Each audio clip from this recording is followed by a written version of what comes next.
The wind screamed through the pines, dragging sheets of snow across the clearing like torn sails. My cabin creaked under the weight of the storm, each gust clawing at the wooden walls like a thing desperate to get in. I had just finished bolting the last shutter when I heard it a knock. Not loud, not urgent. Just 3 soft taps, barely audible beneath the howling wind. I froze, heart ticking faster. No one came this far up the ridge, especially not in winter. Especially not during a storm like this. Another knock followed, weaker this time. 3 slow, hesitant beats, as if whoever stood on the other side wasn't sure they deserved to be there. I reached for the old rifle slung over the fireplace and moved to the door. I didn't open it right away. I pressed my ear against the wood, listening. Nothing, just wind. And then just barely I heard breathing, shallow, unsteady. I cracked the door open, letting in a rush of snow and biting cold. And there she was. A figure swayed in the storm like a flame about to die. She was barefoot, wrapped in nothing but a thin silver fabric that clung to her like mist. Her skin was pale, not from the cold, but by nature almost glowing under the moonlight filtering through the snow.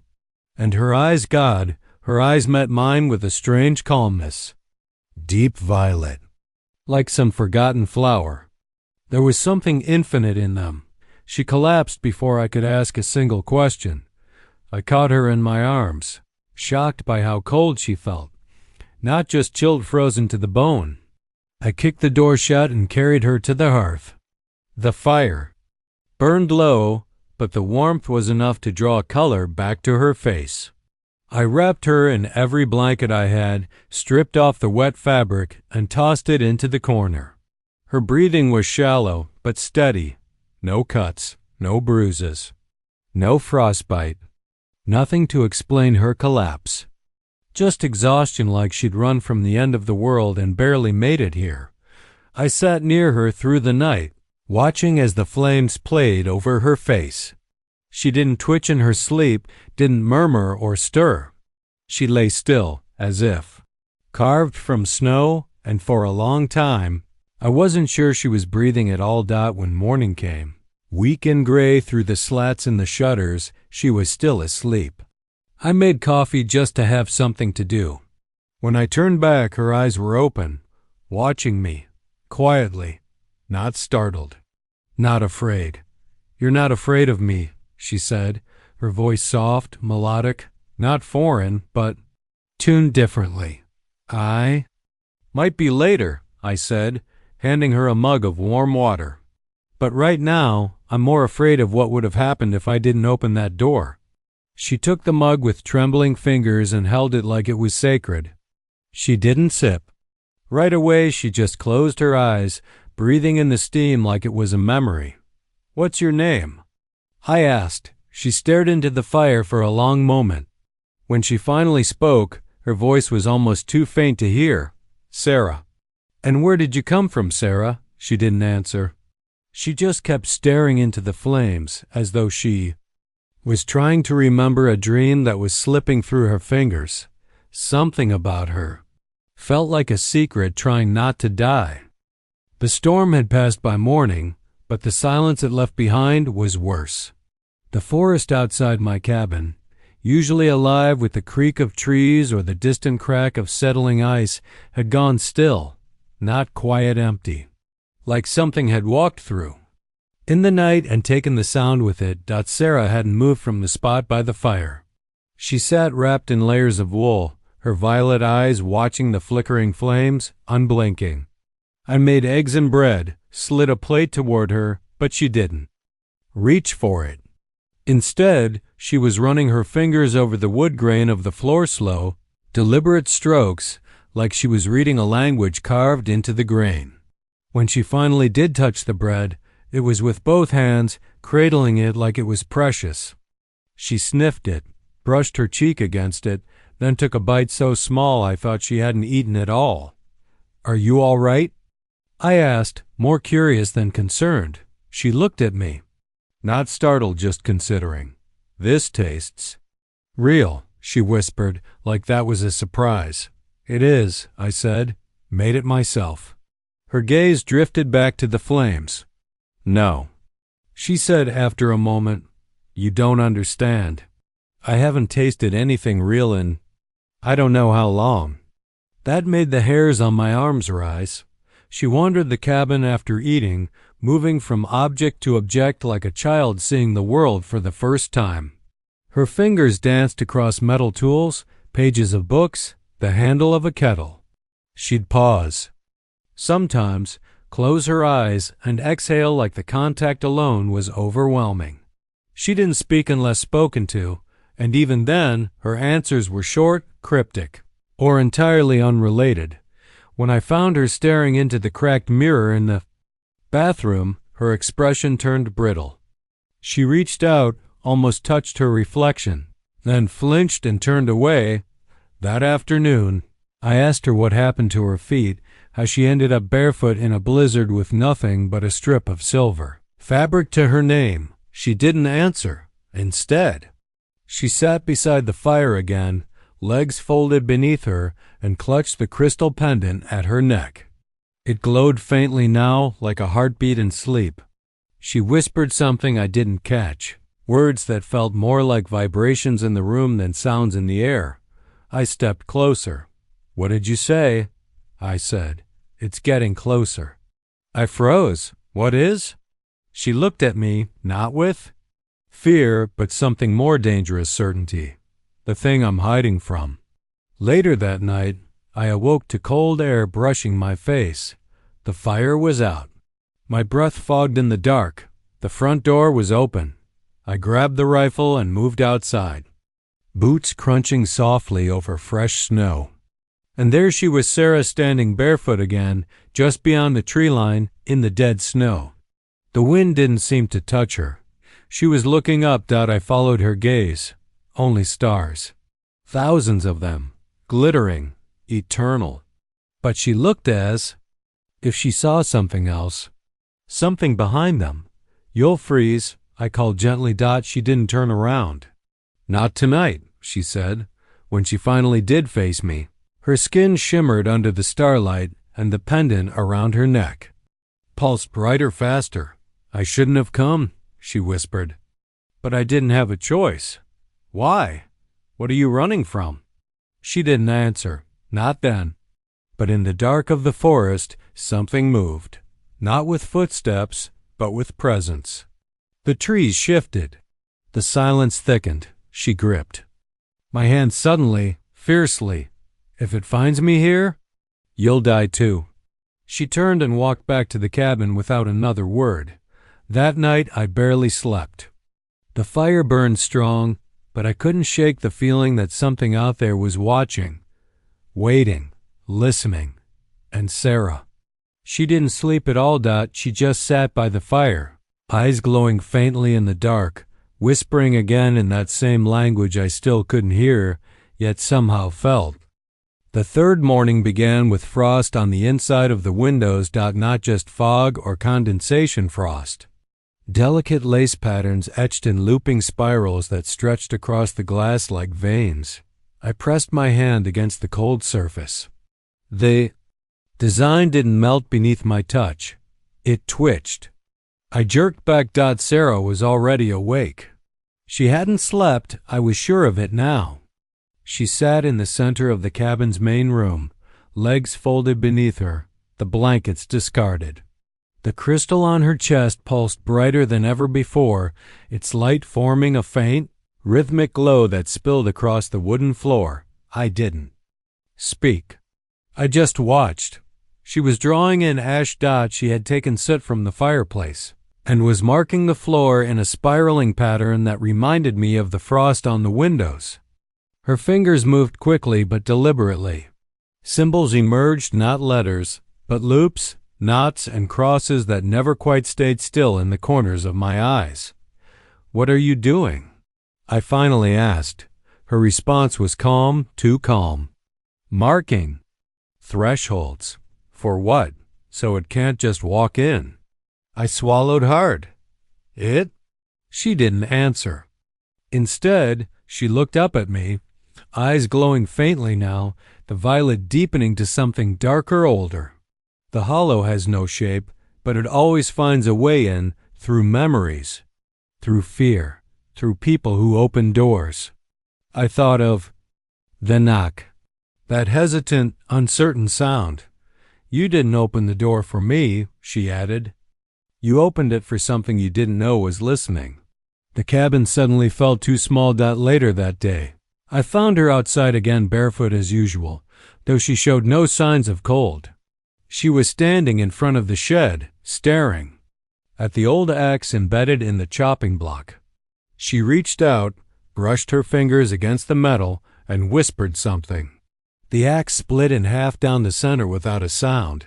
I ran outside, stunned. What the hell was that? Her eyes were far away when she turned. This place is thin. It wasn't like this before. But the hollow's near now. Time starts to peel. I looked around.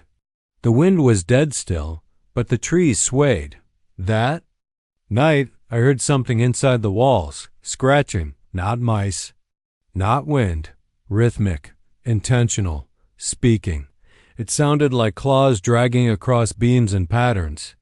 I tried to follow it into the attic, under the floorboards, but the sound always shifted just as I got close. Like it wanted me to chase it. Sarah didn't seem surprised. It's mapping you, she said. Trying to find the shape of your mind.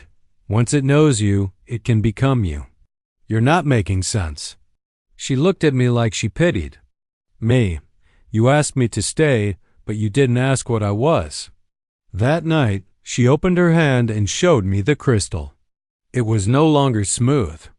Tiny cracks glowed from within like veins filled with fire. It's waking up, she whispered. I stared at the thing. The light felt like it was pressing on the inside of my skull. What is it? A seed, she replied, from before memory, before life. It's what the hollow is chasing. And you're carrying it around like a charm? Her voice dropped. I wasn't supposed to survive. I was the last vessel. I brought it here because I felt you. Somehow across everything I felt you. And you called it awake. I took a step back. This is crazy, she smiled then. Not in joy, but in sadness.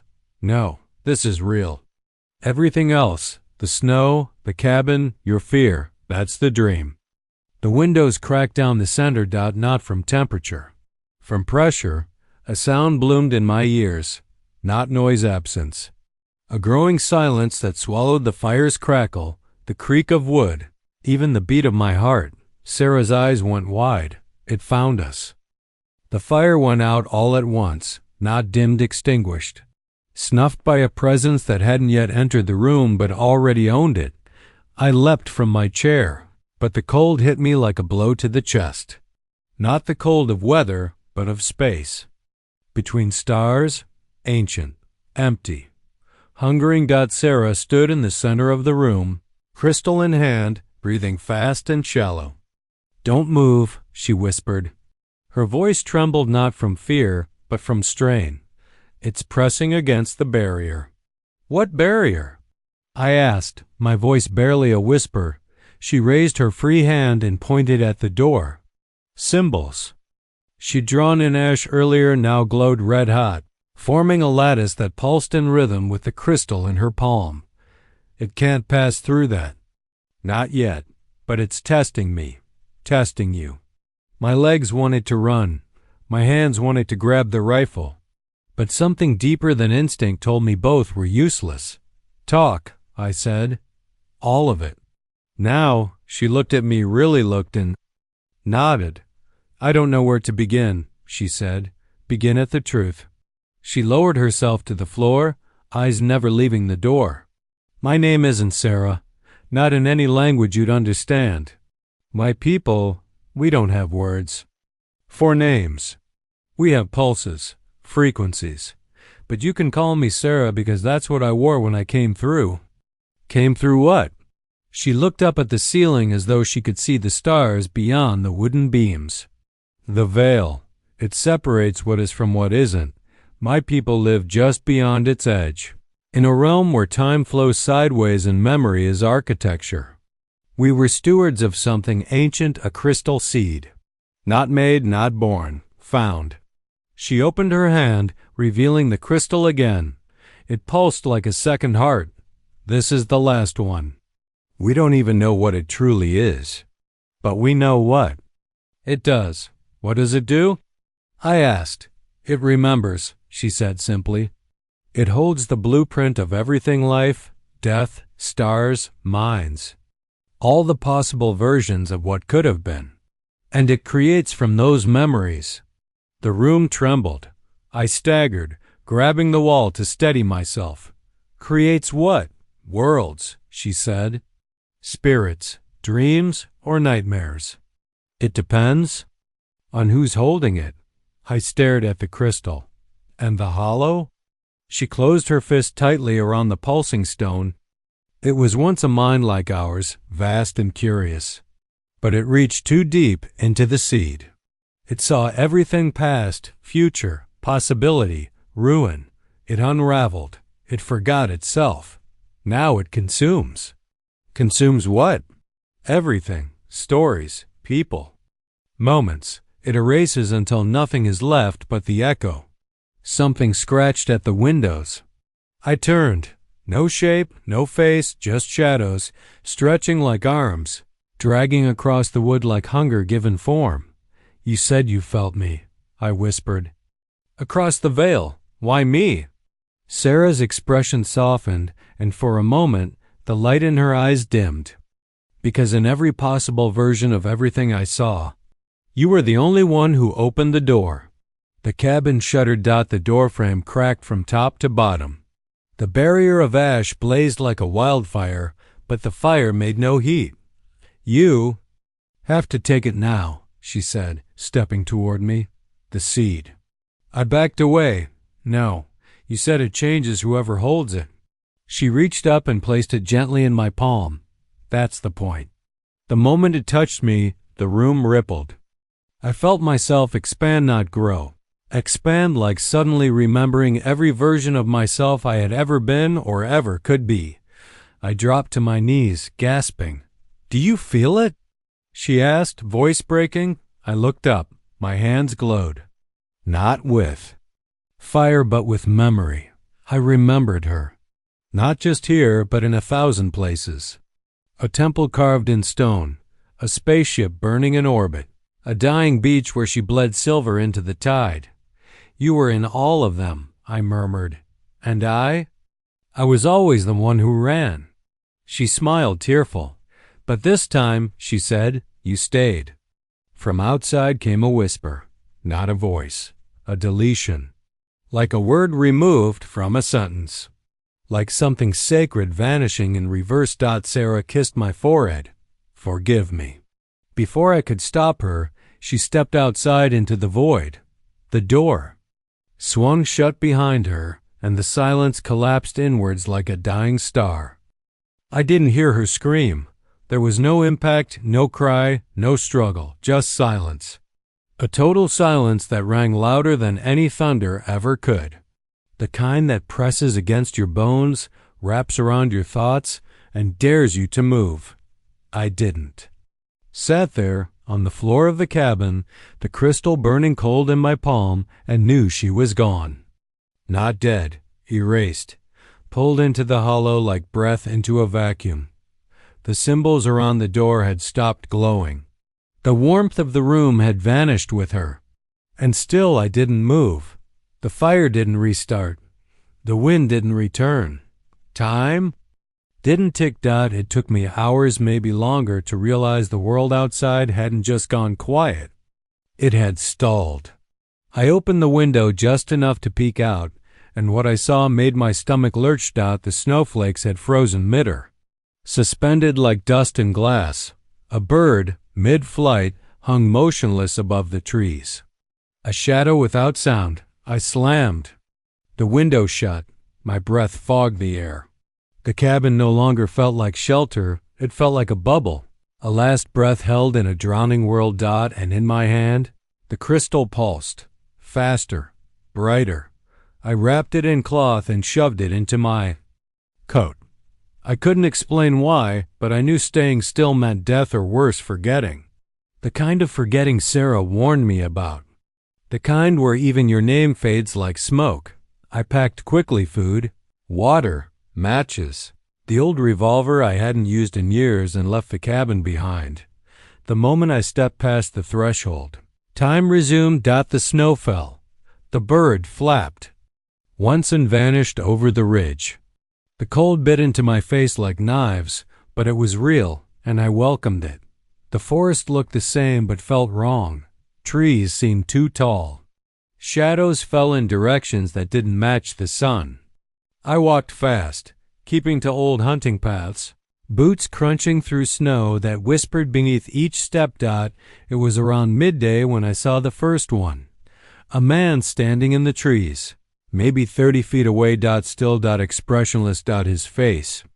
Familiar. Took a step closer, squinting. He had my face. Identical. Except the eyes were hollow.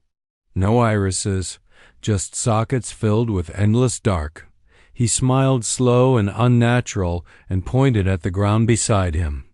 Then, without sound or movement, he sank into the snow like it was water. Gone. I didn't run. I couldn't. My legs had gone numb with terror, and the crystal inside my coat now pulsed so hard I thought it might crack my ribs. The deeper I went into the woods, the more echoes I saw, people I'd never met but knew. A girl from a childhood dream, a teacher I forgot existed, a version of my mother who died when I was 7, but here she walked beside me, whispering lullabies in a voice like broken glass. The hollow wasn't chasing me. It was showing me everything I could lose. I finally found a place to rest, an old ranger's tower, half collapsed but still standing. I climbed to the top, sat beneath the rusted radio panel, and took the crystal out. It was glowing like a star now. Hot. Alive. And inside it, I saw her. Sarah. Not the one I knew in the cabin, but all of her, in desert ruins, in machines of light, in oceans without sky. She had been running through time and beyond it, always carrying the seed, always reaching toward someone who could carry it farther. And always dying. Except this time. This time she chose to vanish so I wouldn't. That night, I carved into the walls of the tower everything I remembered: her words, the symbols she drew, her eyes, the sound of her voice. I couldn't let her be erased. If the hollow's power was forgetfulness, then memory had to be resistance. Before I slept, I buried the crystal deep in the ice beneath the tower. I don't know why, instinct, maybe, or fear, or faith. The world felt thinner now, like I was walking on the skin of a drum that might tear at any second. But Sarah's voice echoed in me still. You are the door. You are the last story. You are what I could never be. I awoke to whispers, not words, not even sounds, but impressions, like memory bleeding into my bones. The ranger's tower creaked above me, windless and still, yet something unseen had entered. Not through the door, not through the windows. Through me. I sat up, breath sharp in my chest. The carvings I'd made on the wooden walls the night before, they were gone. No scratches, no marks, no ash from the burnt edge of my knife. Just smooth wood, perfectly clean, as though the memory of my hands had never touched it. I scrambled down the stairs, heart slamming against my ribs. The snow around the tower had shifted. Not fallen. Shifted. Twisted in circular patterns, symbols spiraling outward like the ones Sarah had drawn in ash, except these were made of absence, not snow piled up, but snow. Missing. Carved into the land by something that didn't need hands. And at the center of the spiral, just beneath the tower, the patch of ice where I had buried the crystal was cracked open. Empty. It was gone. My throat tightened. Not from cold. From realization. The hollow hadn't just come looking. It had learned. I turned, intending to run, but the world had changed. The trees were no longer trees. Tall. Spindled forms stretched into the sky like antennae, swaying without wind. They hummed with resonance, not sound, but memory. My memory. I felt it leave me in small pieces. The smell of my father's pipe, the shape of my first dog's bark, the face of someone I once loved but couldn't name. I screamed, trying to anchor myself. And then I heard it. Her voice. Sarah. Clear, urgent, inside me. You can't outrun the hollow, but you can mislead it. I dropped to my knees, grasping at my own head as if I could hold the words in. The hollow was rewriting the world around me, converting reality into a tapestry of erasure. The ground beneath my boots began to flicker. Between snow and ash. Between solid earth and void. And then, just when it felt like the world would fold in on itself, a second voice spoke. Mine. But older, tired, wiser, from beyond. You left me behind once, it said. Don't do it again. My head spun. The seed, the crystal, it wasn't lost. It had gone forward. Somehow through me. I stood, swaying like the trees, and opened my jacket. There it was. In my pocket, burning like the center of a dying sun, but it wasn't the same. It had changed, or more precisely, grown. No longer a single crystal, but now a web. Threads of light reached out from it, pulsing along my veins. My arms shimmered beneath my skin. My breath came out gold. It was using me. Or becoming me. Or both. I walked. Not toward safety, but toward the thinnest point of the world. A place where Sarah had once pointed, when her eyes saw beyond stars. The ridge. The storm was already gathering there. Not snow, but shards of frozen time. Flashes of the past and future flickering in the clouds. I saw my cabin crumbling. I saw Sarah standing in the doorway again.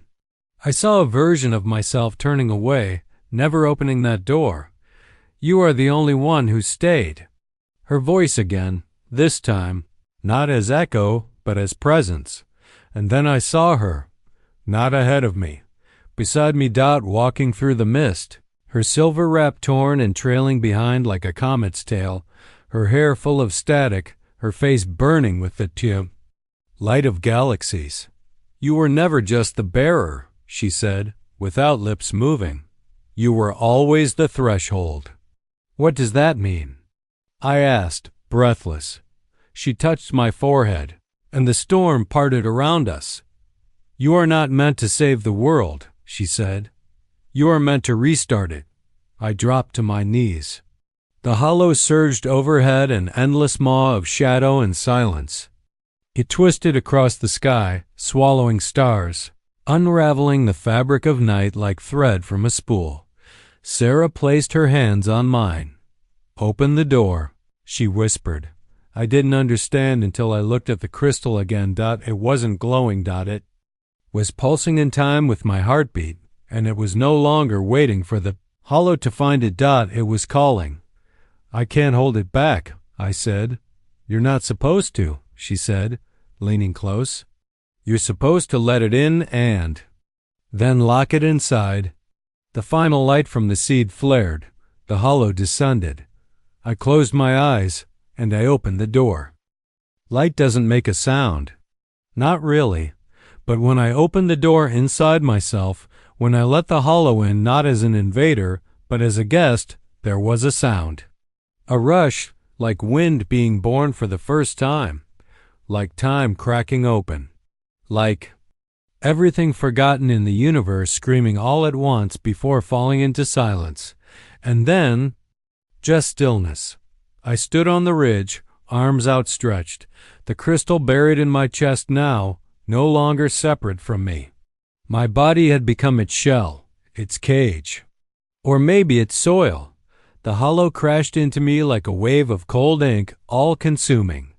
Blackness, eyes like broken mirrors spinning through the sky. It didn't move through space. It moved through meaning, unraveling things that had never been written down. My name. My childhood. The sound of my voice. Gone. Then.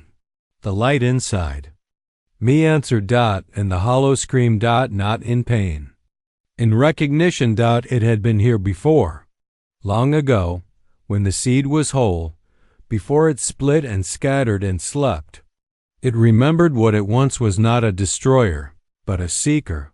But it was too late. The light inside me surged. The hollow had entered. Willingly dot, and now it could not leave. The crystal seed, nestled in the place where my heart once beat, shut. The storm above froze mid-motion. Shards of memory, floating faces, broken clocks, songs with no lyrics fell to the earth like dying stars. I collapsed. I don't know how long I was unconscious. Days, maybe. I remember dreams, though. Endless corridors of light. A woman's voice, Sarah, singing lullabies in no language I understood. Her hands guiding mine as we drew circles in firelight. And always the seed, glowing brighter, pressing outward from within, but never breaking free. When I woke, the sky was clean, no storm, no hollow. The snow was melting in long rivulets down the mountain, the trees shedding their burden like a held. Breath finally released. The air smelled green. Alive, I walked back to the cabin, it was half collapsed, the roof sunken in, the fire pit gone cold. But the symbols on the doorframe still glowed dimly, gently, like coals refusing to die out. I touched them, and they sparked once more. She was never coming back, not in form, but her voice lived on. In my blood. In the earth, the world had turned again. I made it to the nearest outpost 5 days later. The roads were half gone, but the sun was out. The people there asked me where I had come from, how I had survived the storm. I told them nothing. They wouldn't have believed me anyway.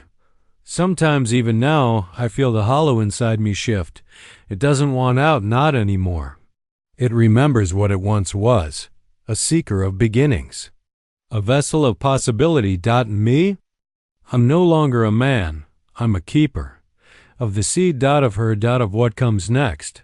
The world will change, not with war, not with machines, but with memory, with stories passed down in quiet cabins on storm-torn ridges, with those who choose to open doors and those brave enough to become one. She didn't need shelter. She needed a witness. And now I carry her light,